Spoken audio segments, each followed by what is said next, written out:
Hello everyone, good morning. कैसे हैं आप सब? तो अब हम बात करने वाले हैं अपने नेक्स्ट टॉपिक की। हाँ जी, good morning good morning. Half class नहीं होगा आज, फुल क्लास ही होगा, है ना, हाफ डे नहीं है। सो चलिए स्टार्ट करें अपना टॉपिक।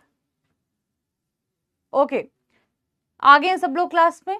स्टार्ट करते हैं अपना आज का टॉपिक। कोई हाफ क्लास नहीं होगा, फुल क्लास ही होगा। आपको पता है मैं तो इवन पौने घंटे भी आप पौने 2 घंटे भी आपकी क्लास लेती हूँ, है ना, कई बार तो टाइम भी एक्सीड हो जाता है। कोई हाफ डे नहीं है आज, ठीक है। और साथ में कुछ इशू हो गया था, फाइल का इशू हो गया था, उसकी वजह से क्लास को डिले करना पड़ा मुझे। चलिए, उससे पहले भी एक क्लास थी, उसकी वजह से थोड़ा सा इशू हो गया था, कोई बात नहीं। अब हम आ गए, अब हम क्लास को स्टार्ट करते हैं, ठीक है। चलिए, हमने लास्ट टाइम क्या पढ़ा था? म्यूटेशंस के बारे में पढ़ा था, क्रोमोसोमल एब्रेशंस के बारे में पढ़ा था, और मेंडेलियन इनहेरिटेंस का हमने स्टार्ट कर दिया था टॉपिक। आज जो हम टॉपिक पढ़ने वाले हैं, क्योंकि कल आपने कहा था, तो मैं आज आपके लिए कुछ बेसिक टॉपिक्स लेके आई हूं, ताकि आप पहले अपने कुछ बेसिक्स है उनको क्लियर कर लो। उसके बाद में हम मेंडेलियन इनहेरिटेंस का टॉपिक को कवर करेंगे। तो एक तो हमने कल पढ़ा था, क्या क्या पढ़ा था? म्यूटेशन के बारे में पढ़ा था, क्रोमोसोमल एब्रेशंस के बारे में पढ़ा था, और हमने मेंडेलियन इनहेरिटेंस के बारे में पढ़ा था। आज हम अपना टॉपिक जो कवर करने वाले हैं, आज के टॉपिक में हम क्या क्या पढ़ने वाले हैं? कुछ बेसिक्स को कवर करने वाले हैं, कुछ हम चीजें पढ़ने वाले हैं मेंडेलियन इनहेरिटेंस से लेके, कुछ चीजें हम पढ़ने वाले हैं एक्सेप्शंस को लेके, और कुछ फैक्ट्स हैं आज के लेक्चर में।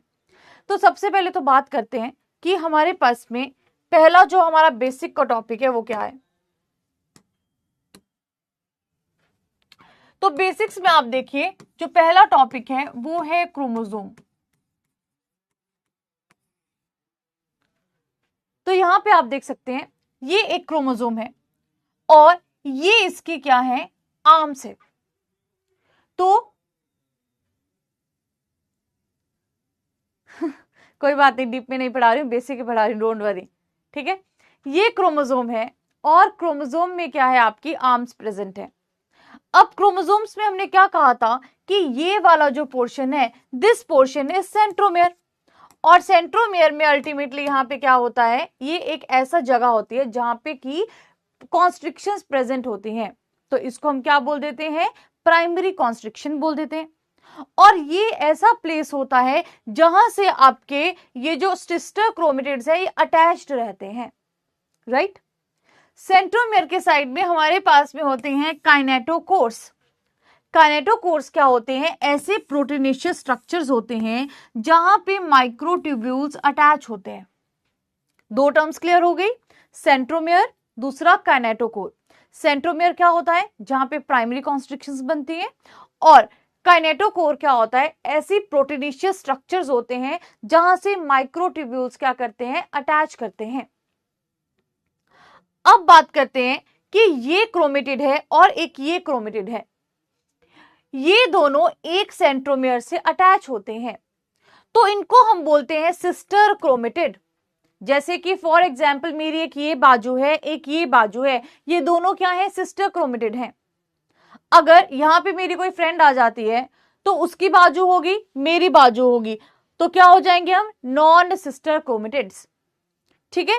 यानी कि जो आपके सिस्टर क्रोमेटिड्स हैं वो एक सेंट्रोमियर से बने हैं, ठीक है। जब वो दूसरे क्रोमोसोम की बात करेंगे तो दूसरे क्रोमोसोम की क्या हो जाएंगी, नॉन सिस्टर क्रोमेटिड्स हो जाएंगी। उसका और इसका सेंट्रोमियर थोड़े ना सेम है, इसका और इसका सेम है ना, तो ये क्या है, आपकी सिस्टर क्रोमेटिड्स हैं। क्लियर। नाउ अगला पॉइंट, अब यहाँ पे जब हम क्रोमोसोम की बात करते हैं तो क्रोमोसोम में आप देखिए हमारे जो दो रेप्लिकेटेड डीएनए स्ट्रैंड्स हैं बेसिकली यहाँ पे प्रेजेंट है। कैसे क्रोमोसोम बनता है वो भी हमने डिस्कस कर लिया था। अब थोड़ा सा आगे बात करते हैं। अब आपने सुना होगा होमोलोगस और आपने सुना होगा हेट्रोलोगस या नॉन होमोलोगस। दूसरा आपने सुना होगा वर्ड होमोजाइगस। अब इन दोनों शब्दों में कंफ्यूज नहीं होना है, क्या मतलब होता है अभी बता देती हूं। सबसे पहले जैसे कि यहां पे होमोजाइगस है और यहां पे हेट्रोजाइगस है, तो जाइगस से आप सीधा सा याद रखेंगे कि हम एलील की बात कर रहे हैं, ठीक है। जाइगस से याद रखना कि हम किसकी बात कर रहे हैं, हम यहाँ पे एलील की बात कर रहे हैं। तो जहां पे सेम एलील प्रेजेंट होते हैं उनको बोलते हैं होमोजाइगस, जहां पे डिफरेंट एलील प्रेजेंट होंगे उनको बोलते हैं हम हेट्रोजाइगस। या यहां पे आप देखिए कि कैपिटल बी एलील है, यहां पे कैपिटल बी है, ठीक है जी, सेम है। यहां स्मॉल बी है तो यहां पे भी स्मॉल बी है, दोनों के एलील क्या है, सेम है, सेम पोजीशन पे है, सेम एलील है। दूसरी जगह देखिए, यहाँ पे कैपिटल बी है, यहाँ पे स्मॉल बी है, सेम पोजीशन पे, यहाँ पे स्मॉल बी है, वहां पे कैपिटल बी है, दोनों एलील डिफरेंट है। तो समझ में आया, जहां पे भी आपके सेम एलील्स होंगे उनको हम बेटा बोल देंगे क्या, होमोजाइगस। जहां पे भी डिफरेंट होंगे उनको हम क्या बोल देते हैं, heterozygous. Is that clear to everyone? Homozygous क्या होता है, हेट्रोजाइगस क्या होता है, समझ में आ गया सबको? जहां पे सेम एलील होंगे तो उसको हम होमोजाइगस बोलेंगे, जहां पे डिफरेंट एलील्स होंगे उनको हम हेट्रोजाइगस बोलेंगे। नाउ अब बात करते हैं होमोलोगस क्रोमोसोम्स आपके कौन से क्रोमोसोम्स होते हैं। ऐसे क्रोमोसोम्स जो बिल्कुल सेम होते हैं, जिनका शेप भी सेम होता है, जिनका साइज भी सेम होता है, जीन्स का अरेंजमेंट भी सेम होता है, उनको हम बोलते हैं होमोलोगस क्रोमोसोम्स। जबकि नॉन होमोलोगस क्या होते हैं, जिनका मान लो एक बहुत बड़ा और एक बहुत छोटा है, जिनका साइज डिफर करेगा, जिनकी शेप डिफर करेगी, वो होते हैं नॉन होमोलोगस क्रोमोसोम्स। जबकि जो आपकी बिल्कुल सेम जो साइज के होते हैं, सेम शेप के होते हैं, सेम जीन्स के होते हैं, उनको हम क्या बोल देते हैं, होमोलोगस क्रोमोसोम। तो इसमें कंफ्यूज नहीं होना है कि होमोलोगस क्या होता है और heterologous, non homologous, basically not heterologous, non homologous क्या होता है। ठीक है, ये समझ में आ गया, homozygous, heterozygous, homologous, non homologous. सबको बेसिक क्लियर हो गया? बहुत डेप्थ में नहीं जा रही, बेसिक ही बता रही हूं, डोंट वरी। ठीक है जी, यहां तक सबको क्लियर? बोलो बोलो, समझ आया यहां तक? चलिए अब आगे बात करते हैं। नेक्स्ट वन हमारे पास में है बॉन्ड्स का। अब डीएनए में ये है हमारे पास में बॉन्ड्स इन डीएनए। ठीक है, यहां पे मुझे आपको एक करेक्शन भी करवानी थी। एक बॉन्ड में जो हमारा बॉन्ड था शुगर एंड फॉस्फेट के बीच का, वो फॉस्फोडाइस्टर बॉन्ड होता है। ठीक है, राइट। तो जो ग्लाइकोसाइडिक होता है वो शुगर एंड नाइट्रोजन के बीच का बॉन्ड होता है। इस करेक्शन को जरूर कर लेना, जहां पे भी लिखा है वहां पे करेक्ट कर लेना इसको। ठीक है, बार बार बोल रहे हो। तो फॉस्फोडाइस्टर बॉन्ड जो होता है, करेक्ट कर लेना इसको। ठीक है, इसको करेक्ट कर लेना। ओके, और जहां पे भी लिखा है वहां पे भी करेक्शंस कर देना, बार बार बोल रही हूं, सुन लो, करेक्शंस कर देना। ओके, तो सबसे पहले तो अगर हम फॉस्फोडाइस्टर बॉन्ड की बात करते हैं तो शुगर और फॉस्फेट के बीच में जो बॉन्ड होता है वो होता है फॉस्फोडाइस्टर बॉन्ड। ठीक है, तो बैकबोन में कौन सा बॉन्ड होता है, फॉस्फोडाइस्टर बॉन्ड। दूसरा, हाइड्रोजन बॉन्ड की जब हम बात करते हैं तो नाइट्रोजनस बेसिस के बीच में जो बॉन्ड होता है वो होता है हाइड्रोजनस बॉन्ड। जो स्ट्रॉन्ग कोवेलेंट बॉन्ड होता है वो होता है फॉस्फोडाइस्टर बॉन्ड। जो स्ट्रॉन्ग कोवेलेंट बॉन्ड होता है वो होता है फॉस्फोडाइस्टर बॉन्ड। हाइड्रोजन बॉन्ड आपका नाइट्रोजनस बेसिस के बीच में होता है। अगला है ग्लाइकोसाइडिक बॉन्ड। ग्लाइकोसाइडिक बॉन्ड जो आपका शुगर के बीच में और नाइट्रोजनस बेस के बीच में बॉन्ड होता है वो होता है आपका ग्लाइकोसाइडिक बॉन्ड। शुगर और नाइट्रोजन के बीच में, है ना, उस टाइम हमने क्या लिख दिया था, फॉस्फेट और किसके बीच में, शुगर में लिखा था ना, फॉस्फेट की जगह नाइट्रोजनस कर देना। ठीक है, करेक्ट कर लेना। तो यहां पे मैंने आपको करेक्टेड वर्जन दे दिया है। ओके, चलिए अगले बेसिक पे चलते हैं। अब यहीं पे अगर हम बॉन्ड्स की बात करते हैं तो आप देख सकते हो phosphodiester bond sugar and phosphate के बीच का बॉन्ड है जो कि बैकबोन बनाता है, स्ट्रॉन्ग कोवेलेंट बॉन्ड है। दूसरा, हाइड्रोजन बॉन्ड नाइट्रोजनस बेसिस के बीच का बॉन्ड है जो कि डीएनए स्ट्रैंड्स को इकट्ठा रखता है। ठीक है, बहुत स्ट्रॉन्ग नहीं है। अगला, glycosidic bond sugar and base का बॉन्ड है जो कि न्यूक्लियोटाइड बना रहा है।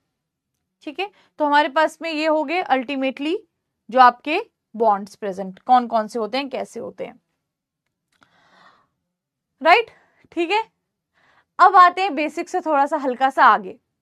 अब हमारे पास में है क्रोमोसोमल एब्रेशंस का टॉपिक, जहां पे कुछ कुछ जगह पे टाइप्स भी हैं जो मैं आपको बहुत आराम से एक्सप्लेन करूंगी। ठीक है, ध्यान से सुनना, इजी है, फोटो से ही समझ आ जाएगा, बहुत बहुत इजी है। देखो, डिलीशन ऑफ द सेगमेंट की अगर हम बात करते हैं तो जब कोई सेगमेंट डिलीट हो जाता है दैट मीन्स उसका क्या हो रहा है, लॉस हो रहा है, वो सेगमेंट क्या कर रहा है, खत्म हो जा रहा है। जैसे यहां पे देखो दिया है ABCDEFGH, तो ये जो सेगमेंट है ना डिपेंड करता है, हो सकता है ये आपका टर्मिनल पोर्शन से खत्म हो जाए, हो सकता है बीच के किसी पोर्शन से चला जाए। अगर टर्मिनल पोर्शन से ये आपका सेगमेंट जाता है तो हम इसको बोलते हैं टर्मिनल डिलीशन, और अगर बीच से ये जाएगा तो हम इसको बोलेंगे इंटरस्टिशियल डिलीशन। तो कुछ नहीं है, बीच से जाएगा तो इंटरस्टिशियल बोल दिया, टर्मिनल से जाएगा मतलब हमने क्या बोल दिया, इसको टर्मिनल डिलीशन बोल दिया। ठीक है जी, तो ये वाला आपका पहला आ गया डिलीशन स्ट्रक्चर में। ठीक है, तो ये आपका पहला पॉइंट आ गया डिलीशन स्ट्रक्चर में, समझ आ गया। तो ये टर्मिनल हो सकता है, बीच से हो सकता है, ठीक है, इंटरस्टिशियल हो सकता है। ठीक है जी, ओके, टर्मिनल मतलब एंड से और इंटरस्टिशियल मतलब बीच से। अरे नहीं, बहुत डेप्थ में नहीं जा रही, लेकिन जितना रिक्वायर्ड है उतना तो जाना पड़ेगा ना। सुनो, ध्यान से समझो, बहुत डिफिकल्ट नहीं है, बहुत सिंपल है, यहाँ पे ध्यान तो दो, है ना, यही सोचते रह जाओगे तो कैसे करोगे टॉपिक। चलिए, दूसरा है हमारे पास में, तभी तो कल थोड़ा सा करवाया था कि एटलीस्ट थोड़ा सा बेस बन जाए। अब हमारे पास में दूसरा है कि डुप्लीकेशंस क्या होती हैं। तो डुप्लीकेशंस भी ना आपकी 3 टाइप की होती हैं। कैसे, ध्यान से सुनना। नॉर्मल क्रोमोसोम है, इसका ये जो सेगमेंट है ये डबल हो जा रहा है। जहां पे सेगमेंट है अगर ये वहीं पे डबल हो जाता है, जैसे देखो यहां पे BC था, इसी के नीचे में BC बन गया। अगर ये जो नॉर्मल क्रोमोसोम है सेम इसी क्रोमोसोम में इसी सेगमेंट को हमने सीक्वेंस में एक के बाद एक हमने क्या कर दिया, लगा दिया, तो इसको बोलते हैं टेंडम। टेंडम, टेंडम क्या होता है, जिस पोजीशन पे आपका जीन प्रेजेंट था, जैसे मान लो सेगमेंट यहाँ पे BC है तो इसी के नीचे उसकी डुप्लीकेशन हो जाएगी, वो कहीं नहीं जाएगा, सेम जगह पे ही सेम तरीके से वो कॉपी हो जाएगा। समझ आई, जो कॉपी होगा वो एक ही उसमें क्रोमोसोम में कॉपी हो जाएगा। जैसे यहाँ पे बी, मान लो यहाँ पे CD कॉपी हो रहा है तो CD के नीचे दोबारा CD लग जाएगा, या DE कॉपी हो रहा है तो DE के नीचे दोबारा DE लग जाएगा, D कॉपी हो रहा है तो D के नीचे D आ जाएगा। क्लियर, ये टेंडम समझ में आया, पहले ये बताओ फिर अगला करवाती हूं। टेंडम समझ में आया, ठीक है, मैं खुशी रहती हूं, है ना। चलो बताओ, आपको यहां तक समझ आया, चलिए ठीक है। तो ये आपका क्या आ गया, टेंडम डुप्लीकेशंस आ गया। अब दूसरी बात करते हैं, दूसरा हमारे पास में रिवर्स टेंडम। रिवर्स समझ रहे हो, उल्टा हो गया। उल्टा कैसे हुआ, जैसे यहां पे था BC, जैसे मान लो यहां पे था BC, आगे जो आपका यहां पे क्या जुड़ा था BC, यहां पे क्या जुड़ जाएगा CB, ठीक है, उल्टी सीक्वेंस में जुड़ जाएगा, राइट। तो हमारे पास में डुप्लीकेशंस में एक टेंडम होता है, एक रिवर्स टेंडम होता है। टेंडम का मतलब होता है जैसे BC है उसी के नीचे BC लग जाएगा, और रिवर्स टेंडम का मतलब होता है जैसे BC है उसके नीचे उल्टा लग जाएगा, यानी कि CB आ जाएगा, राइट। नेक्स्ट हमारे पास में है टर्मिनल टेंडम। टर्मिनल टेंडम आपके पास में क्या होता है, जैसे देखो ये जो आपका डिलीशन, जो आपका अल्टीमेटली डुप्लीकेशन हो रहा है, डुप्लीकेशन हो रहा है जैसे मान लो इस एंड से हो रहा है, ठीक है, तो यहां पे क्या होगा, जैसे कि AB है और नीचे CDEFGH है, तो जो आपका ऐड होगा सेगमेंट वो आपका टर्मिनल पोर्शन की तरफ को ऐड हो जाएगा। अदरवाइज देखो ये क्या था, ये ऐसे था BC इस तरह से, अब यहां पे क्या हुआ, ये आपका ऊपर ऐड हो गया, ठीक है, ABC इस तरह से था, यहां पे जो ऐड हो गया AB ऐड हो गया, टर्मिनल पोर्शन पे ऐड हो गया। ठीक है, हो गया क्लियर। 2-3 हमने नाम पढ़ लिए, देख लो इसको, क्लियर है यहां तक, देखो इसको फोटो को, फिर आगे बताती हूं। ठीक है जी,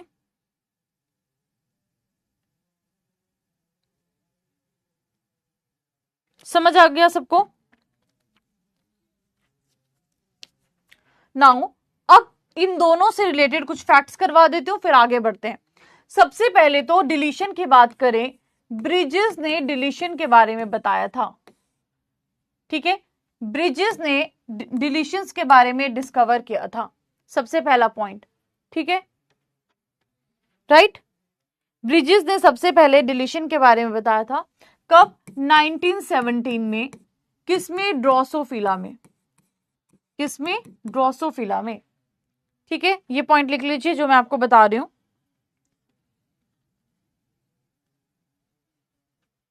ठीक है, राइट। देखो, अब ये जो हमने अभी मैं आपको इसके फैक्ट्स बता रही हूं, जो 2 पॉइंट्स पढ़े, ये जो हमने डिलीशन पढ़ा, डिलीशन के बारे में ब्रिजेस ने बताया था 1917 में, ड्रोसोफिला में बताया था, ठीक है, राइट। अगर टर्मिनल पोर्शन से कोई चीज टूटती है तो टर्मिनल डिलीशन, अगर बीच से कोई चीज टूटती है तो इंटरस्टिशियल डिलीशन। अब मुझे एक बात बताओ कि जब टर्मिनल पोर्शन से कोई चीज टूटेगी, जैसे मान लो यहां से ए पोर्शन डिलीट हो रहा है, तो कितना कट लगेगा? एक ही कट लगेगा ना। जैसे यहां से ए को काटना है तो एक ही कट लगेगा, निकल जाएगा, यानी कि टर्मिनल में एक ब्रेक लगता है।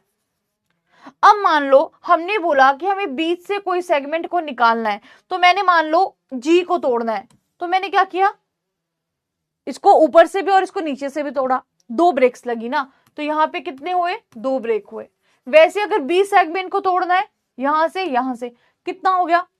2 ब्रेक्स लगी यहां पे भी, है ना। तो इंटरस्टिशियल में क्या होता है? 2 ब्रेक्स की रिक्वायरमेंट होती है, और डिलीशन में अगर हम टर्मिनल की बात करते हैं तो 1 ब्रेक लगता है, 1 ब्रेक मतलब 1 कट लगेगा, ठीक है जी, राइट। ये पॉइंट सबको समझ आया? बहुत सिंपल है, इसको फटाफट से लिख लो, फिर अगला बताती हूं।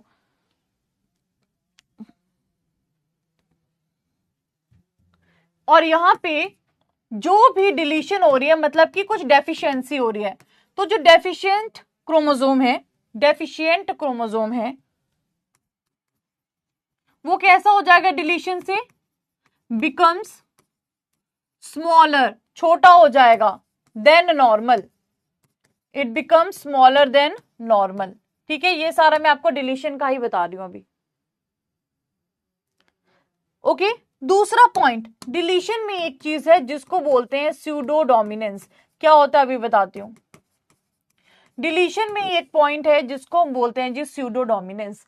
क्या होता है अभी एक्सप्लेन करती हूं, ठीक है। फटाफट से लिख लो, फिर बताती हूं,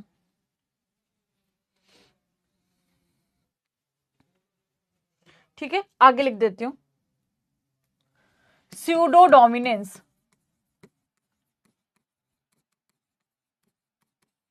स्यूडो डोमिनेंस क्या होता है अभी बताती हूं। Expression of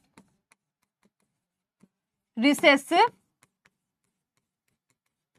when dominant is absent, ठीक है। देखो, मान लो 2 लोग हैं या 2 दोस्त हैं और एक पूरा ग्रुप है, कुछ भी मान लो, पूरे ग्रुप में 2 लोग हैं, एक डोमिनेंट है एक रिसेसिव है, ठीक है। और जो डोमिनेंट वाला दोस्त है वो अपनी मर्जी चलाता है, सब लोग उसकी बात सुनते हैं। जो रिसेसिव वाला दोस्त है उसकी बात ज्यादा नहीं सुनी जाती। अब क्या होगा? जब आपका डोमिनेंट एब्सेंट होगा तभी रिसेसिव के लोग बात सुनेंगे, नहीं तो उसकी बात लोग नहीं सुनेंगे। तो यहां पे क्या होता है, जो स्यूडो डोमिनेंस होती है, जब डिलीशन हुआ तो डिलीशन में अगर डोमिनेंस का जीन चला गया ना, डिलीट हो गया, तो जो रिसेसिव है वो खुद को एक्सप्रेस करेगा। तो अल्टीमेटली रिसेसिव खुद को एक्सप्रेस कर रहा है, लेकिन वो क्यों एक्सप्रेस कर रहा है? क्योंकि डोमिनेंट नहीं है। अगर डोमिनेंट होता तो डोमिनेंट ही खुद को एक्सप्रेस करता। इसको बोला जाता है स्यूडो डोमिनेंस। जैसे फॉर एग्जाम्पल, घर पे आप लोग हैं, आपके पेरेंट्स होंगे घर पे, तो मान लो आपके मम्मी ज्यादा डोमिनेंट है ना, पापा रिसेसिव है। अब मान लो किसी दिन क्या हुआ, मम्मी चले गए कहीं पे काम करने के लिए बाहर, पापा घर पे हैं, तो मम्मी के एब्सेंस में कौन डोमिनेंट होगा? पापा। तो पापा क्या हो गए आपके? बेसिकली स्यूडो डोमिनेंट हो गए, ठीक है। तो बेसिकली स्यूडो डोमिनेंस क्या होता है कि जब एक जीन, जब डोमिनेंट जीन की हम बात करते हैं, वो डिलीशन के टाइम पे डिलीट हो जाएगा, तो रिसेसिव खुद को एक्सप्रेस करेगा। तो ये जो एक्सप्रेशन ऑफ रिसेसिव है ना, इसको हम क्या बोल देते हैं? Pseudo dominance. इसको हम क्या बोल देते हैं? Pseudo dominance. कि ट्रूली जो रिसेसिव है वो डोमिनेंट नहीं है ना। डोमिनेंट अगर प्रेजेंट होगा तो उस टाइम पे आपका ये क्या होगा? खुद को एक्सप्रेस नहीं कर पाएगा। लेकिन expression of a recessive gene when present alone, जब अकेला होगा, ठीक है, तो हम इसको क्या बोल देते हैं, सूडो डोमिनेंस बोल देते हैं। Clear to everyone? लिखिए फटाफट से, फिर आगे बात करते हैं। ठीक है, सो expression of a recessive gene when present in alone या इन अ सिंगल डोज, लिखिए इन अ सिंगल डोज। ठीक है, in a single dose when dominant is absent, when dominant is absent, या फिर ठीक है dominant allele is absent due to deletion, due to corresponding deletion. ठीक है जी, लिख लो, ये डेफिनेशन इंपॉर्टेंट है। समझ आई सबको? क्लियर हो गई? चलिए बढ़िया है, देखा इतना डेप्थ में भी नहीं जा रहे हम लोग, इजी है। चलो लिख लो, फिर आगे बात करते हैं।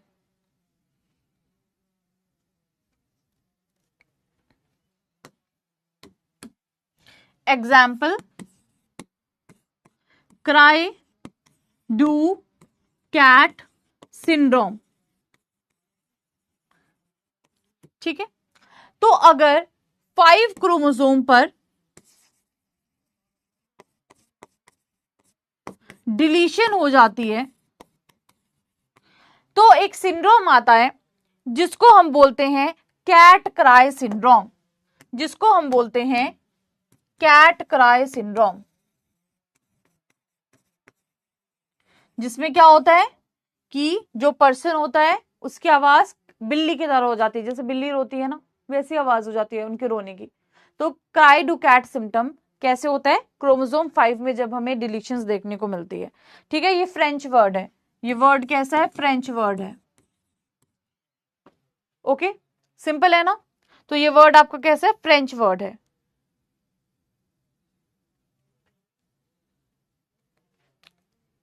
ठीक है, तो क्राई कैट का मतलब है कि पिच, रोने की पिच बहुत ज्यादा हो जाएगी, हाई पिच हो जाएगी क्राइंग की, हाई पिच ऑफ क्राइंग। ठीक है, रोने की आवाज हाई पिच हो जाएगी, जिसको हम बोलते हैं क्राई कैट सिम्टम। ओके, वो किससे होता है, डिलीशन से होता है, याद रखना। क्रोमोसोम 5 की शॉर्ट आर्म में डिलीशन होता है। ठीक है, एक ये पॉइंट भी लिख लो, क्रोमोसोम 5 की शॉर्ट आर्म में डिलीशन होता है, तब ये सिंड्रोम होगा।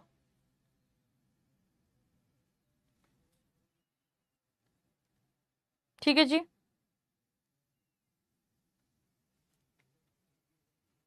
राइट। इसके अलावा एक और भी है, फिलाडेल्फिया, जिसमें ल्यूकीमिया हो जाता है डिलीशन से, क्रोमोसोम 22 पे। ठीक है, ल्यूकीमिया हो जाता है, फिलाडेल्फिया। ठीक है, फिलाडेल्फिया 22 डिलीशन से हो जाता है। ठीक है, क्रोमोसोम 22 पे डिलीशन की वजह से लॉन्ग टाइम क्रॉनिक आपको ल्यूकीमिया के सिम्टम देखने को मिलते हैं। हाँ, ह्यूमन की बता रही हूँ, प्लांट थोड़ा ना रोएंगे चिल्ला के, है ना, ह्यूमन के ही है ये। ओके, चलिए आगे बात करते हैं।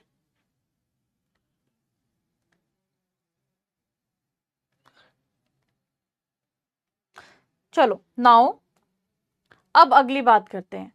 ठीक है, अब हमारे पास में है जी ट्रांसलोकेशन, ट्रांसलोकेशन। ठीक है, ट्रांसलोकेशन की अगर हम बात करते हैं तो ट्रांसलोकेशन में हमारे पास में है, एक है, ध्यान से सुनना, intra chromosomal translocation, intra chromosomal, ध्यान से सुनना, ये वाला जो है ये है इंट्रा क्रोमोसोमल, यानी कि विद इन द क्रोमोसोम हम यहां पे बात करेंगे। ये हमारे पास में इंटर, इंटर का मतलब होता है कि 2 क्रोमोसोम के बीच की बात है। ठीक है, और ये वाला हमारे पास में है अगेन इंटर क्रोमोसोमल, यानी कि 2 क्रोमोसोम्स के बीच की हम बात कर रहे हैं।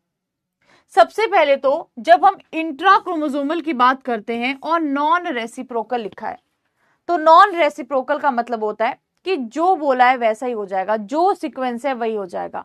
जैसे मान लो यहां पे BC है, तो यहां पे जब आपको ट्रांसलोकेशन, ट्रांसलोकेशन मतलब कि उसका जो लोकेशन है वो भी चेंज होगा, तो with in the chromosome change होगा। जैसे BC यहां पे था तो ये वाला जो है ये आपका नीचे चला जाएगा।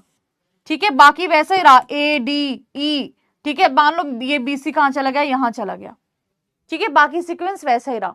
तो ये होता है आपका इंट्रा, इंट्रा मतलब कि विद इन द प्लांट की हम बात कर रहे हैं, ठीक है, विद इन द प्लांट की बात कर रहे हैं, तो वो इंट्रा क्रोमोसोमल होता है। विद इन द क्रोमोसोम की बात कर रहे हैं, नॉट प्लांट क्रोमोसोम की बात कर रहे हैं, विद इन द क्रोमोसोम की बात कर रहे हैं, तो वो क्या हो गया हमारा इंट्रा क्रोमोसोमल। दूसरा हमारे पास में है कि इंटर क्रोमोसोमल। इंटर क्रोमोसोमल की अगर हम बात करते हैं, दो क्रोमोसोम के बीच की बात है ये। अब देखो दो क्रोमोसोम में क्या हुआ, जैसे कि नॉन रेसिप्रोकल है, तो यहां पे क्या हुआ, जैसे बीसी है, ये क्या एन के बाद चला गया, यहां पे चला गया, तो ये बीसी जब यहां पे चला गया तो ये अल्टीमेटली आपका क्या बन गया, ये आपका बन गया basically M N B C O P Q, जो भी आगे सीक्वेंस है ना। तो ये क्या था, दो क्रोमोसोम के बीच में एक्सचेंज हुआ, ट्रांसलोकेशन हुआ। तीसरा है रेसिप्रोकल इंटरक्रोमोसोमल ट्रांसलोकेशन। इसमें देखो दो क्रोमोसोम्स हैं, ये ए बी है, ये एम एन ओ है, तो यहाँ पे पहले क्या हो रहा था, सिर्फ यही जा रहा था ना इस तरह से। अब यहाँ क्या होगा, अगर ये यहाँ पे जाएगा तो ये भी यहाँ पे आएगा, ठीक है। तो रेसिप्रोकल इंटरक्रोमोसोमल ट्रांसलोकेशन में क्या होता है कि दोनों ही सेगमेंट्स क्या होते हैं आपके, ट्रांसलोकेट होते हैं, दोनों क्रोमोसोम्स के सेगमेंट्स ट्रांसलोकेट होते हैं। For example crossing over. Crossing over में क्या बोला था कि जो दो नॉन सिस्टर क्रोमेटिड्स हैं, क्रॉसिंग ओवर हमेशा आपकी कैसे होगी, जो नॉन सिस्टर क्रोमेटिड्स हैं वो क्या करेंगे, पेकाइटिन स्टेज पे क्रॉस ओवर करेंगे, तभी तो वेरिएशन आता है, तभी तो रिकॉम्बिनेशन होता है, राइट। तो ये आपका यहाँ पे अगला है रेसिप्रोकल वाला। ओके, समझ आ गया यहां तक, ट्रांसलोकेशन सबको क्लियर हो गया तो बताइए, नहीं तो फिर आगे बात करते हैं। चलिए यहां तक सबको क्लियर, ठीक है। तो हमारे पास में अगर सिंपली जाए तो हम इसको सिंपल बोल देंगे, चेंज किया इसने पोजीशन तो शिफ्ट बोल देंगे, आगे हम उसको रेसिप्रोकल बोल देंगे। ओके, ठीक है जी, राइट। चलिए नोट कर लीजिए, फिर आगे बात करते हैं, ठीक है।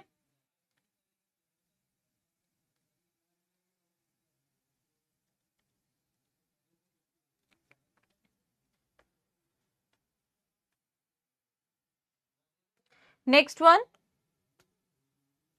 अब हमारे पास में इन्वर्जन।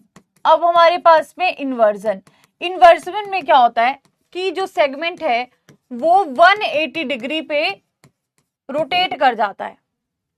याद रखना, इन्वर्जन में क्या होता है कि जो आपका सेगमेंट है वो 180 डिग्री पे क्या कर जाता है, रोटेट कर जाता है। एक बार फिर से बता दूंगी, कोई बात नहीं। तो यहां पे भी सेम ही हो रहा है इन्वर्जन में। अगर सेंट्रोमेयर इंक्लूडेड है तो पेरिसेंट्रिक बोलते हैं, अगर सेंट्रोमेयर इंक्लूडेड नहीं है तो पैरासेंट्रिक बोलेंगे। लिख लो ये पॉइंट भी, ठीक है।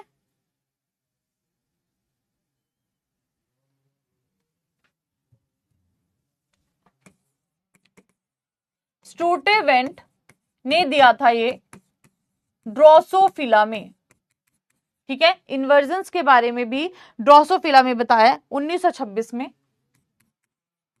एंड प्लुंकेट ने किसमें बताया, ड्रोसोफिला में 1926 में, राइट।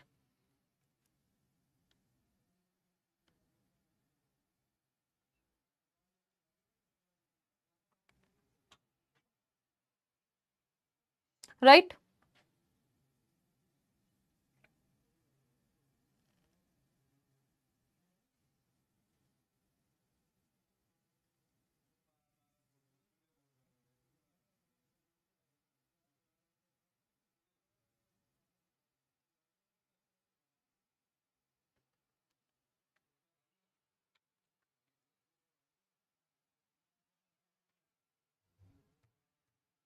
चलिए नाउ अब एक बार रिपीट कर देती हूं, क्या बोला, ध्यान से सुनना, क्लियर नोट सबने। अब सुनो क्या बोला कि सबसे पहले हमारे पास में डिलीशन है।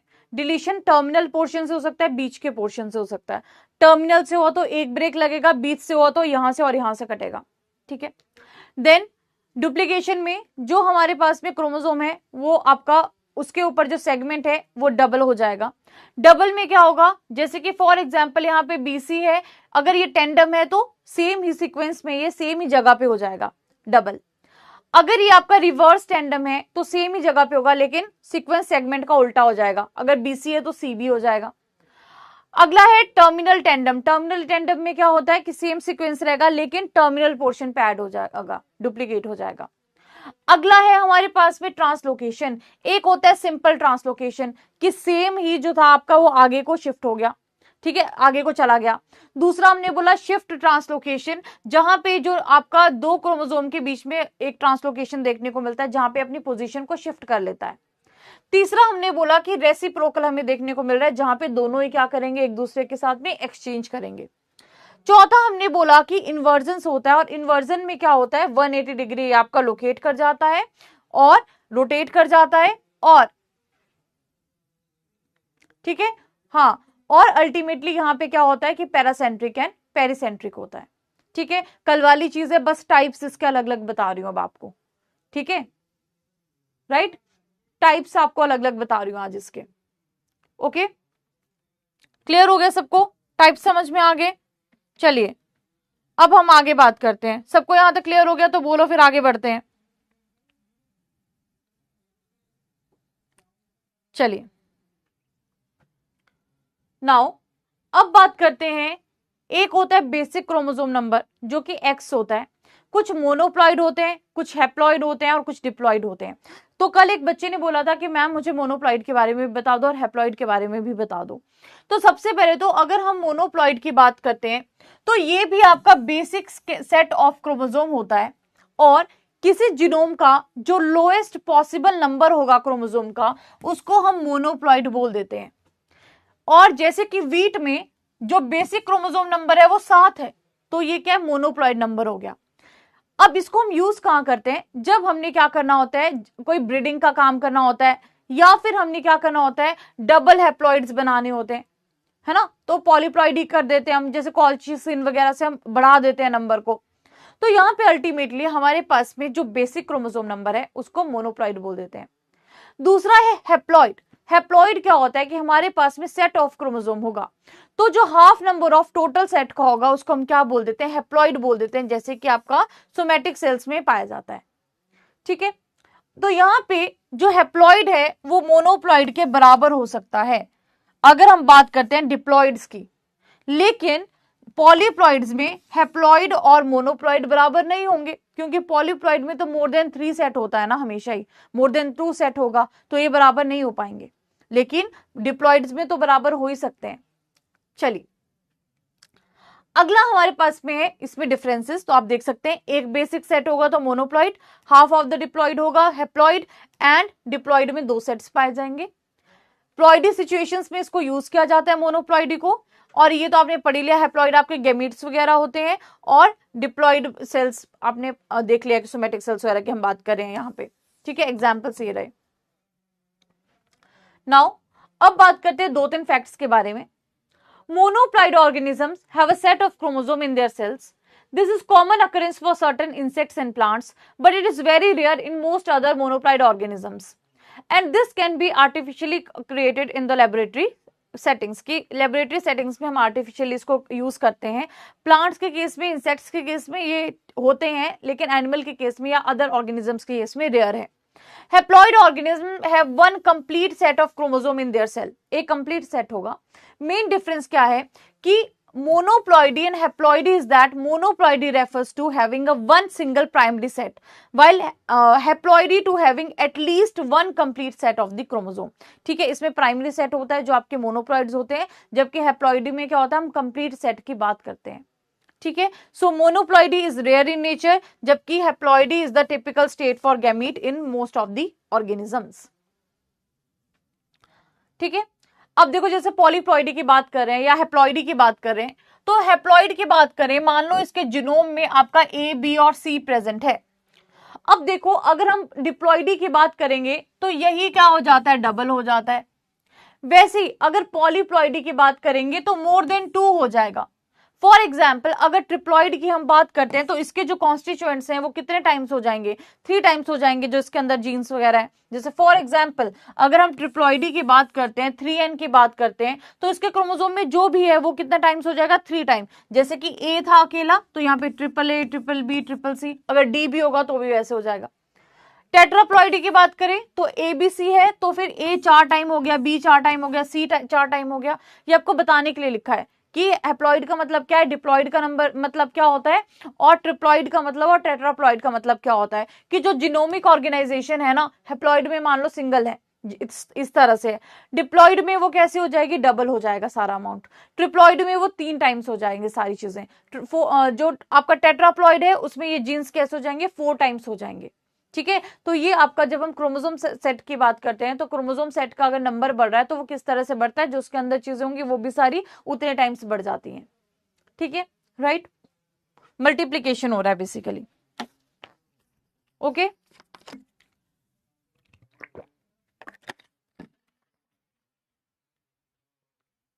राइट।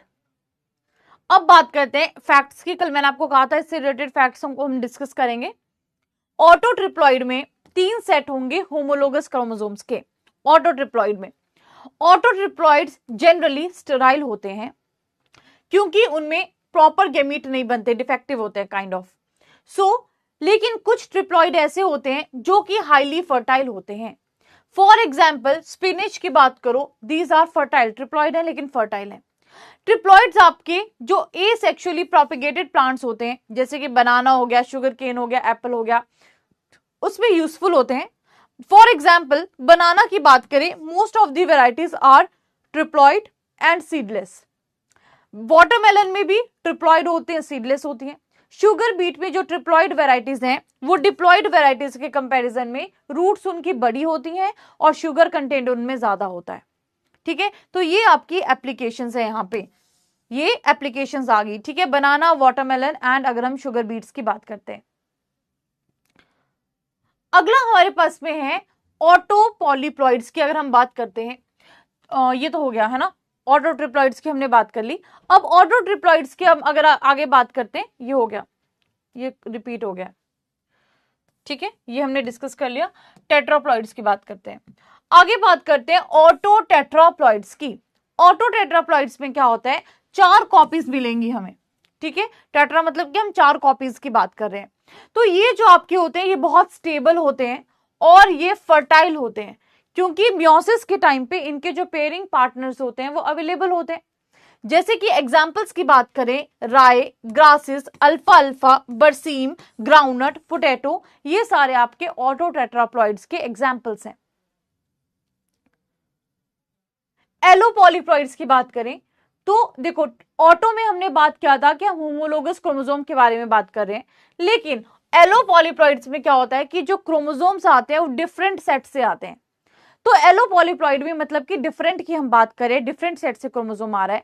एग्जाम्पल की बात करें, जैसे कि ये हम पढ़ेंगे भी आने वाले टाइम में, कैबेज एंड रेडिश के क्रॉस की बात करें जो कि कार्पेचेंको ने किया था 1928 में, है ना, रेफेनोब्रासिका की अगर हम बात करें तो एग्जाम्पल आ जाएगा एलो पॉलीप्लॉइडी में रेफेनोब्रासिका का, जिसमें हम केमिकल क्या यूज करते हैं। वैसे अगला पॉइंट, पॉलीप्लॉइडी में केमिकल क्या यूज करते हैं, कॉल्चिसिन।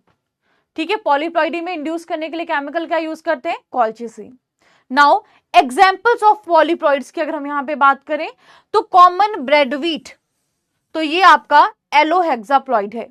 इसके अलावा हमारे पास में टोबैको है, ब्रासिका है, कॉटन है, ये सारे आपके एलो टेट्राप्लॉइड में आ जाते हैं। ये हम डिस्कस करेंगे भी जब हम ब्रीडिंग में बात करेंगे। ठीक है, ये सिर्फ बेसिक वाला पॉइंट है और बेसिक वाले पॉइंट्स ही मैंने यहाँ पे दिए आपको क्योंकि कल आप लोग पूछ रहे थे ना, तो ये सारी चीजें मैंने यहाँ पे डाल दी थी आज के लेक्चर में। ठीक है जी, यहां तक कवर हो गया। तो जो जो बेसिक्स थे या जो जो मुझे डाउट्स आए थे वो मैंने सारे यहाँ पे कवर कर दिए। अब बताओ आगे बात करें, जो भी आपके डाउट्स थे वो सारे मैंने यहाँ पे कवर कर दिए। अब बोलो, अब आगे डिस्कस करें। यहां तक बोलो सबके डाउट क्लियर हुए, जो जो जिस जिस बच्चे ने मुझसे पूछा था कि मैम ये टॉपिक बताओ, आपके सबके डाउट क्लियर हो गए? बताइए बताइए, कितने बच्चे हैं अभी? क्लियर हुआ बेटा यहां तक? क्या पूछ रहे हैं मैम, हिंदी में नोट्स कब तक मिल पाएंगे? कौन से सब्जेक्ट के बोल रहे हो बेटा? जेनेटिक्स का तो जैसे खत्म होगा वैसे आपके नोट्स, शॉर्ट नोट्स अपलोड हो जाएंगे और हिंदी वाले जैसे बनेंगे मैं वैसे अपलोड करवा दूंगी आपके, है ना। अभी प्रोसेसिंग में सब कुछ, आपको पता है कि टाइम लगता है हर चीज में, है ना, थोड़ा सा टाइम टेकिंग प्रोसेस है, उसको देखना पड़ता है क्या कंटेंट आया है, कैसा आया है ना। हिंदी में वर्ड्स बहुत डिफरेंट होते हैं तो थोड़ा सा टाइम लग रहा है। ठीक है, बाकी आपके अपलोड हो जाएंगे जैसे बनेंगे। बताइए यहां तक समझ आया सबको, क्लियर हो गया? जिसके डाउट से कोई ऐसा जिसने बोला हो और उसका डाउट पूरा ना हुआ हो, चलिए ठीक है। अब आगे बात करते हैं। नाउ अब हम बात करें जेनेटिक्स के बारे में। सबसे पहले तो सामने कुछ फैक्ट्स दिए गए हैं, इसको देखिए, और उसके बाद में मैं आपको आगे करवाती हूं, ठीक है। चलिए नाउ सबसे पहले हम बात करते हैं, इंग्लिश वाले तो मिल गया ना सबके, इंग्लिश तो मिल गया ना सबके, चलो कोई नहीं, मैं बात करूंगी। नाउ अब हम बात करते हैं किसके बारे में, प्लांट जेनेटिक्स के बारे में। सबसे पहला पॉइंट, फादर ऑफ जेनेटिक्स कौन है? Gregor Johan Mendel. Father of genetics कौन है? Gregor Johan Mendel. Term genetics किसने दी थी? विलियम बेटसन ने दी थी। किसने दी थी? विलियम बेटसन ने दी थी। देन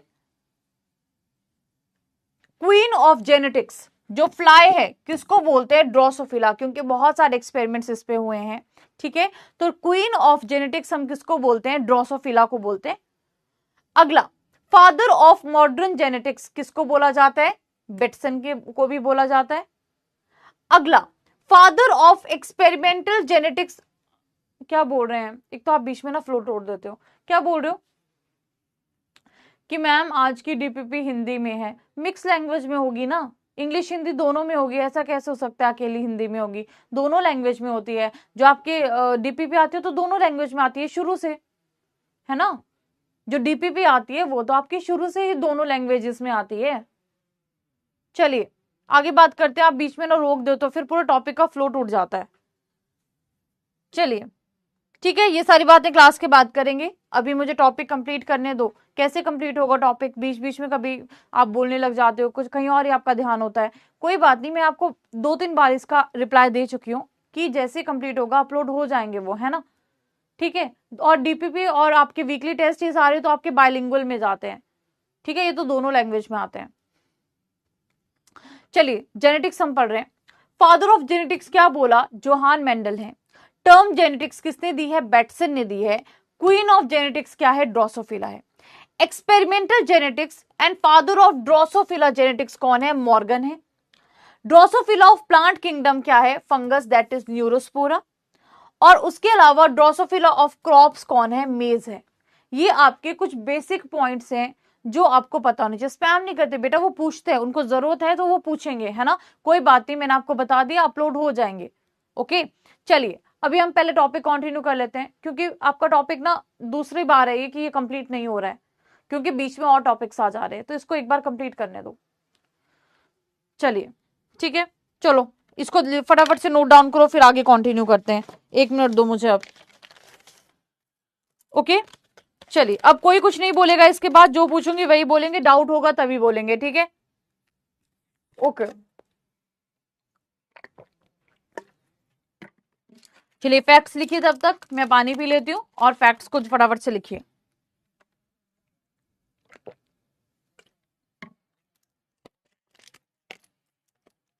ठीक है,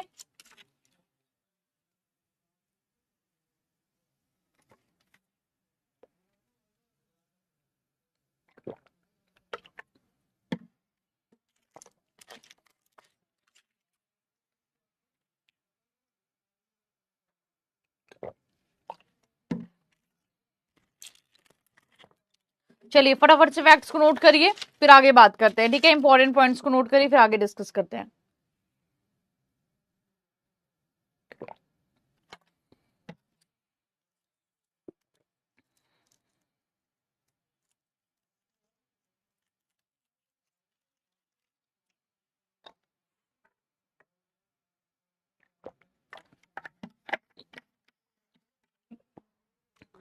okay then let's continue now, है ना। अब थोड़ी देर प्लीज कंप्लीट कराने देना टॉपिक। ओके देन चलिए, जीन क्या होता है? जीन आपका फंडामेंटल यूनिट ऑफ हेरिडिटी है। जीन बेसिकली है क्या? डीएनए का ही एक पार्ट है, डीएनए का ही एक हिस्सा है, या डीएनए का क्या होता है? सेगमेंट होता है। और जीन बेसिकली क्या करते हैं? अगर हम बात करें कि लोकेशन कहां पे है जीन की, क्रोमोसोम्स के ऊपर इनकी लोकेशन है। तो आप कुछ एग्जाम्स दोगे, एडिशनल एग्जाम्स भी दोगे, वहां पे ये जो जीन्स का लोकेशन है ये पूछा जाता है। आपको पता होना चाहिए जीन्स कहाँ पे लोकेटेड होते हैं, क्रोमोसोम्स पे लोकेटेड होते हैं। और जीन बेसिकली क्या है, हेरिडिटी का फंडामेंटल यूनिट है। टर्म जीन की बात करें, वेरी इंपॉर्टेंट, टर्म जेनेटिक्स किसने दी थी, बैटसन ने दी थी। लेकिन अगर टर्म जीन की बात करें तो वो जोहानसन ने दी है। याद रखना, टर्म जीन किसने दी है, जोहानसन ने दी है। दूंगी ये क्वेश्चन पक्का आपको टेस्ट में, ठीक है। तो टर्म जीन किसने दी है, जोहानसन ने दी है। जोहानसन ने इसके अलावा क्या क्या वर्ड्स दिए हैं, जैसे कि जीनोटाइप है, फिनोटाइप है, ये दोनों वर्ड्स भी किसने दिए हैं, जोहानसन ने दिए हैं।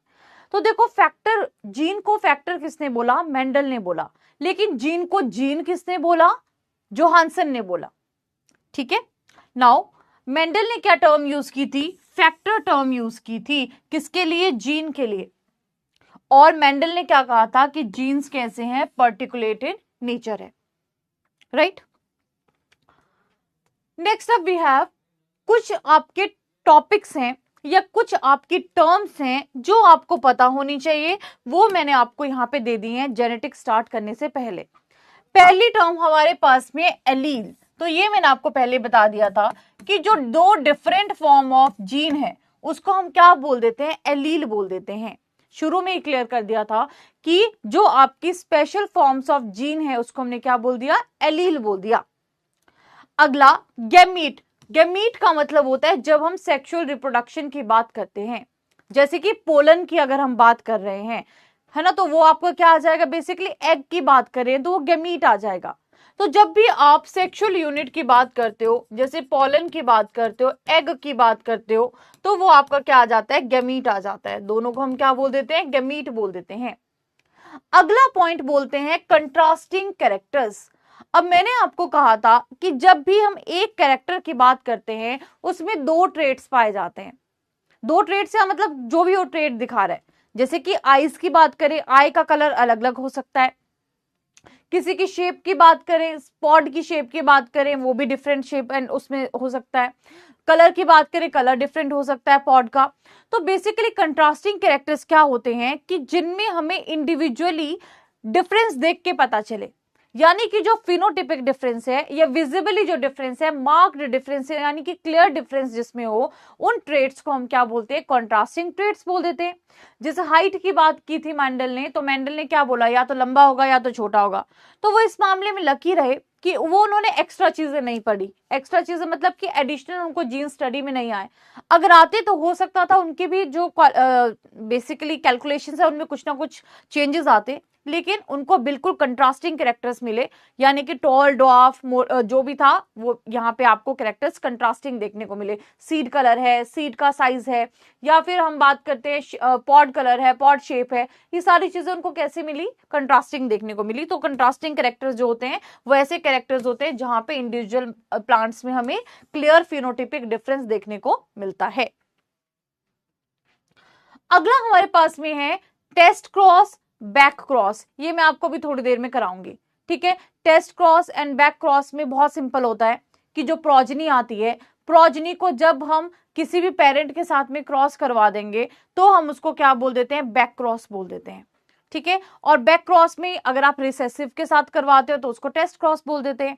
क्या क्यों किया जाता है कि डोमिनेंट फिनोटाइप जीनोटाइप क्या है उसको जानने के लिए, ये हम डिस्कस करेंगे, ठीक है। ये सारा हम डिस्कस करेंगे, लेकिन पहले हम जानेंगे कि जनरेशंस बनती कैसे हैं, कैसे हम चेकर बोर्ड वगैरह बनाते हैं ना, वो सारी बातें करेंगे, ठीक है। तो ये हम करेंगे डिस्कस। नाउ चलिए, ठीक है, राइट। तो ये हम डिस्कस करेंगे, ये डबल हो गया। चलिए अब आते हैं कुछ और डेफिनेशंस पे जो हमारी पढ़ने से पहले हमें पता होनी चाहिए। सबसे पहले है जीनोटाइप। जीनोटाइप मैंने आपको स्टार्टिंग में ही कहा था, जो भी किसी ऑर्गेनिज्म की जेनेटिक कॉन्स्टिट्यूशन होती है उसको हम क्या कहते हैं, जीनोटाइप बोलते हैं। तो जेनेटिक कॉन्स्टिट्यूशन किसी भी ऑर्गेनिज्म की जो है उसको हम क्या बोल देंगे, जीनोटाइप बोल देंगे। दूसरा होता है बेटा फिनोटाइप।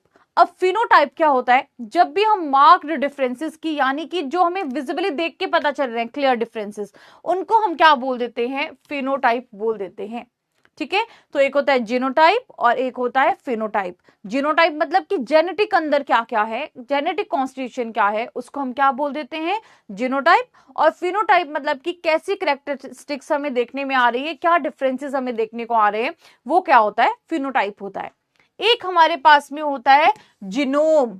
अब जिनोम क्या होता है, जो भी उस ऑर्गेनिज्म के अंदर जेनेटिक मटेरियल है, जो भी पूरा सेट है, उसको हम क्या बोल देते हैं, जिनोम बोल देते हैं। यानी कि complete set of genetic material, किसी ऑर्गेनिज्म में क्या क्या जेनेटिक मटेरियल पड़ा है, कंप्लीट सेट को हम क्या बोल देते हैं, जिनोम बोल देते हैं। ये भी हमने शुरू में क्लियर किया था।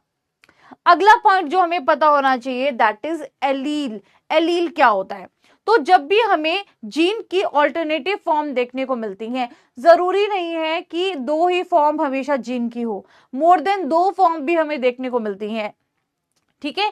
तो एलील बेसिकली आपको यही याद रखना है कि जीन की जो ऑल्टरनेट फॉर्म है, चाहे दो है चाहे जो दो से ज्यादा फॉर्म्स हैं, उनको हम क्या बोल देते हैं, एलील बोल देते हैं। So two or more alternate forms of a gene found at the same position on a homologous chromosome. The term allele was first coined by Bateson. ठीक है, coined है ये।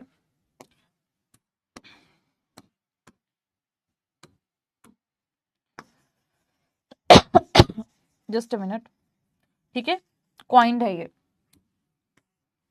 क्लियर हो गया यहां तक, ठीक है। अभी हमने होमोलोगस क्रोमोसोम पहले ही डिस्कस कर लिया था, एलील हमने पहले ही पढ़ लिया था। यहां तक सबको क्लियर हुआ, बताओ, कुछ नहीं समझ आया तो बोलो, है ना, ऐसे चुप ही नहीं हो जाना है कि मैम ने कहा थोड़ी देर शांत रहो। नहीं समझ में आया वो तो पूछ लो, बाकी बाकी कोई ऐसी शरारत वाली बातें नहीं करनी है, ठीक है। जो नहीं समझ में आया वो पूछो। क्लियर है यहां तक तो बताओ, फिर आगे बात करते हैं। बोलिए, यहां तक डेफिनेशन सबको क्लियर हुई?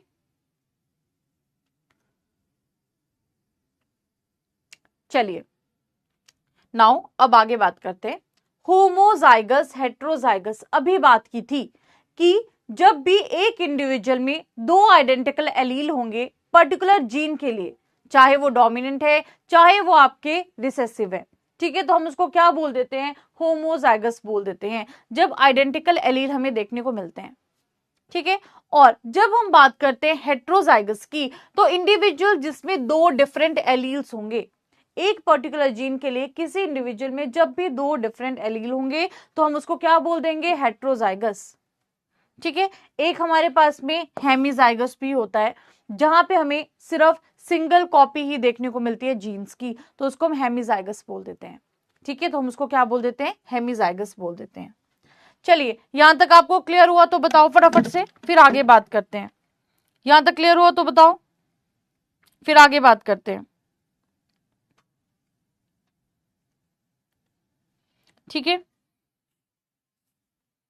नाउ मैं आपको एक चीज बता देती हूं, देखो, ये तो आपको समझ आ गया है एलील क्या होते हैं, जीन क्या होता है।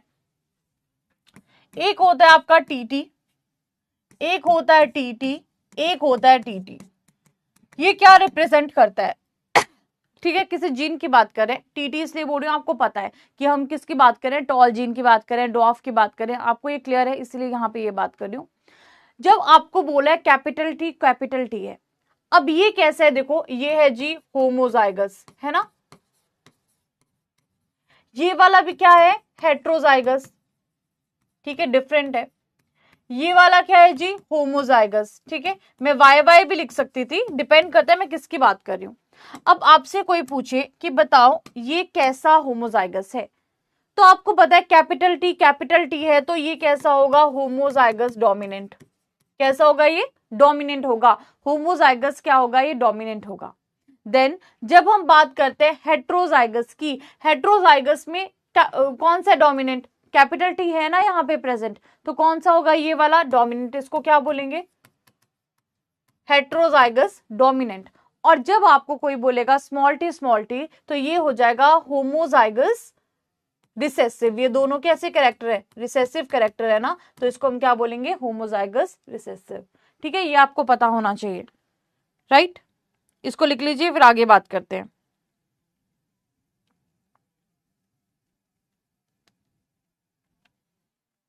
ठीक है।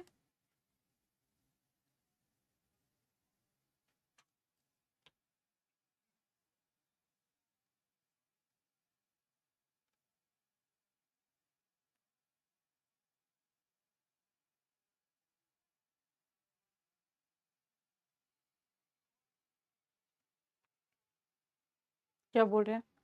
राहुल रघुवंशी बोल रहे हैं मैम हेमिजाइगस का कोई एग्जाम्पल। अगर हम मेल्स की बात करते हैं और फीमेल की बात करते हैं, मेल में क्या होता है एक्स एक्स होता है, फीमेल में क्या होता है एक्स वाई होता है। तो मेल के जो एक्स के ऊपर जो भी जीन्स होंगे ना वो आपके हेमिजाइगस में आएंगे, क्योंकि वाई तो होगा ही नहीं उनको पेयर अप करने के लिए। ठीक है, तो मेल्स में जो एक्स जीन्स होंगे। Okay, example. चलिए, यहां तक सबको समझ में आया। अब आगे बात करते हैं मेंडल के लॉज के बारे में। ठीक है, तो लॉज ऑफ मेंडल की अगर हम बात करते हैं तो आपने सुना होगा, यहां पे मैंने आपको ना एक चीज भी बतानी थी। अच्छा, ये लॉज ऑफ मेंडल बाद में आएगा, पर चलो मैं लॉज आपको करवा ही देती हूँ अभी। ठीक है, यहाँ पे आएगा, जस्ट अ मिनट, अभी बता देती हूँ।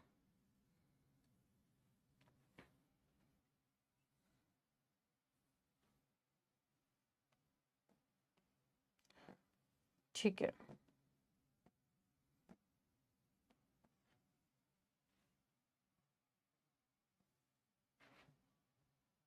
चलिए, ठीक है। नाउ अब हम आगे बात करते हैं। ठीक है,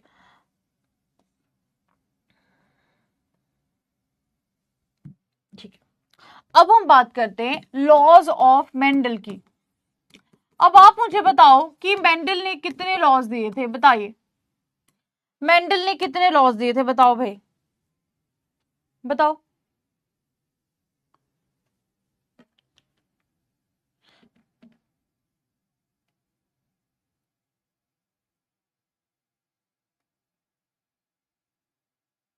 हाँ सॉरी, मैंने उल्टा बोल दिया।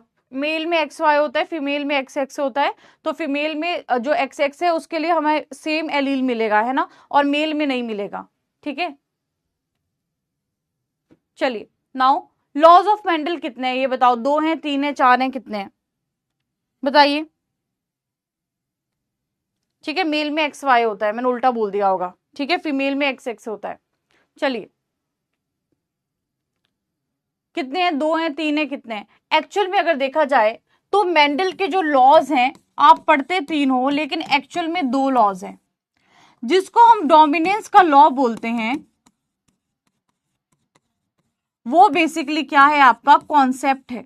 अगर आप बुक्स वगैरह में देखोगे तो जो डोमिनेंस वाला लॉ है कि हमारे पास में डोमिनेंट ट्रेड्स होते हैं, रिसेसिव ट्रेड्स होते हैं, तो वो आपका कॉन्सेप्ट है बेसिकली।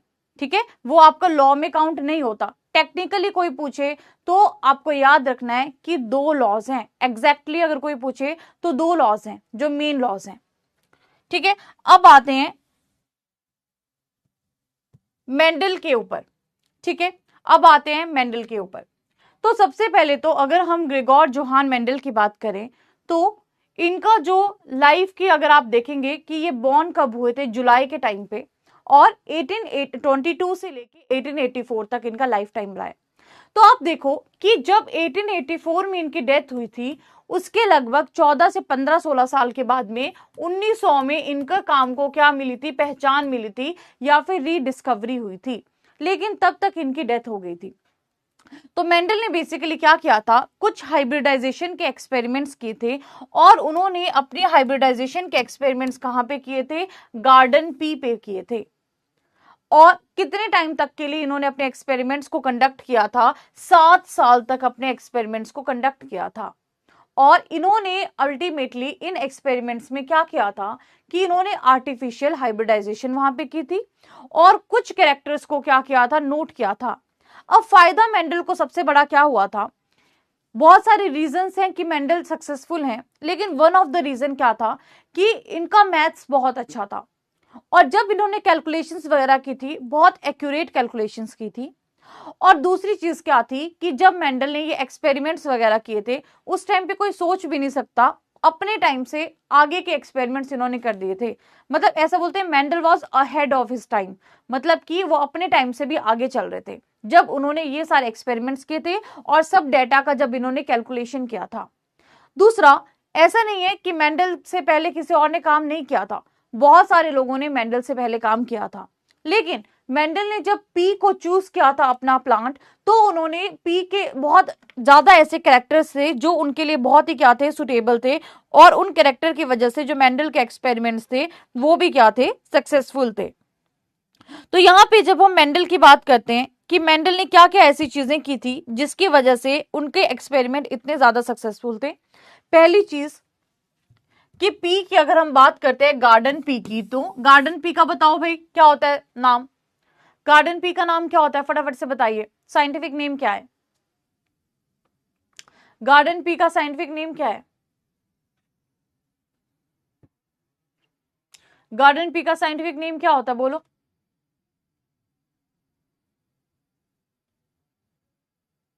बताओ बताओ, गार्डन पी का साइंटिफिक नेम क्या है।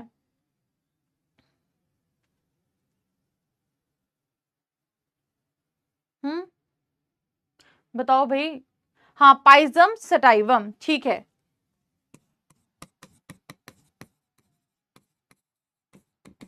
ठीक है, तो इन्होंने क्या किया था, सबसे पहले तो पी प्लांट पे काम किया था, और इन्होंने कितने टाइम तक इस पे काम किया था, 7 साल तक इस पे काम किया था। और अगर हम बात करते हैं कि इन्होंने अल्टीमेटली जब गार्डन पी पे काम किया था, तो इन्होंने कितने कैरेक्टर्स पे काम किया था, 7 कैरेक्टर्स पे काम किया था। कितने कैरेक्टर्स पे काम किया था, 7 कैरेक्टर्स पे काम किया था। कितने ट्रेड्स है, ट्रेड्स मतलब कि टोटल कितने ट्रेड्स हो गए, 14 ट्रेड्स हो गए। ठीक है, 7 कैरेक्टर थे और टोटल कितने ट्रेड्स थे यहाँ पे, 14 ट्रेड्स थे। ठीक है, लॉज की बात करें तो लॉज इन्होंने कौन कौन से दिए थे, जैसे कि law of segregation, law of segregation, और दूसरा दिया था law of independent assortment, law of independent assortment. ठीक है, law of independent assortment, right.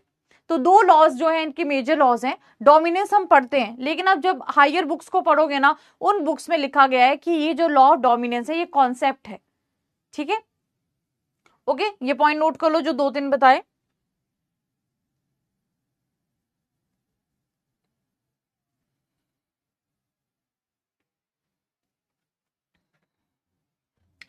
अब मेंडल ने क्या सिर्फ गार्डन पी पे काम किया था, क्या मेंडल ने सिर्फ और सिर्फ गार्डन पी पे काम किया था, नहीं।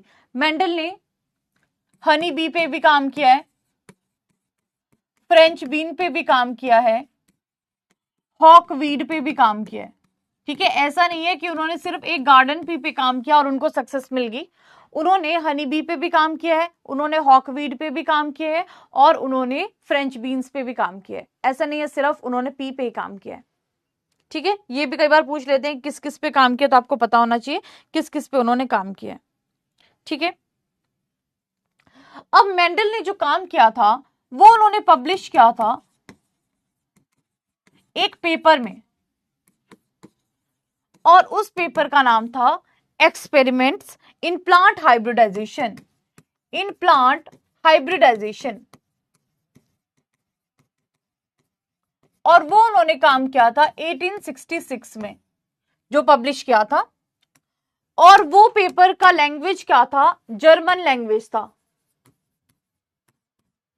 और उसको बाद में ट्रांसलेट किया गया था इंग्लिश में। ठीक है, उस टाइम पे उन्होंने जो अपना पेपर लिखा था, उन्होंने पेपर लिखा था अपना किसमें, जर्मन में, और बाद में उस पेपर को ट्रांसलेट किया गया था इंग्लिश में। किसने ट्रांसलेट किया था, बैटसन ने। किसने ट्रांसलेट किया था, बैटसन ने।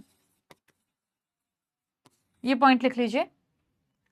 ठीक है, ईयर भी पूछा जाता है, पेपर क्या लिखा था ये भी पूछा जाता है, तो इसको ऐसे मत लेना कि कुछ नहीं है।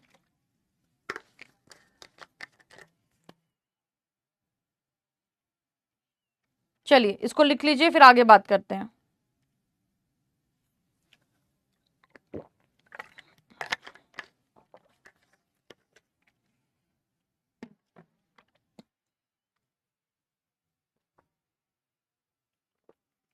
नाउ अब आगे बात करते हैं। So 1865 में he gave first 2 lectures on his pea experiments before the Natural Science Society. He published his results in 1866 in a paper entitled Experiments in the Plant Hybridization. और पेपर की लैंग्वेज मैंने आपको बता दी जर्मन, और ये भी बता दिया कि ट्रांसलेट किया था बैटसन ने, किसमें, इंग्लिश में। ठीक है, चलिए अब आगे बात करते हैं कि मेंडल्स रिजल्ट को रिकॉग्नाइज नहीं किया गया उस टाइम पे। क्या क्या रीजंस थे कि मेंडल के रिजल्ट्स को लोगों ने इतनी प्रेफरेंस नहीं दी? पहला क्या था कि उसमें उन्होंने बहुत ज्यादा स्टैटिस्टिक्स और मैथमेटिकल डाटा को यूज किया था, जिसको लोगों को समझ ही नहीं आया, मतलब हम लोगों के समझ से परी थी वो चीजें उस टाइम पे। ठीक है, तो मेंडल ने उस टाइम पे बहुत ज्यादा स्टैटिस्टिकल डेटा, मैथमेटिकल डेटा को यूज किया था।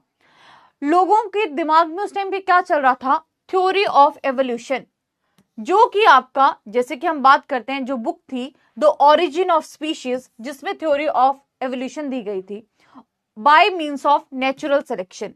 तो लोगों के दिमाग में पूरा का पूरा फोकस जो था उस टाइम पे एवोल्यूशन की थ्योरी पे ही था, थ्योरी ऑफ नेचुरल सिलेक्शन पे ही था।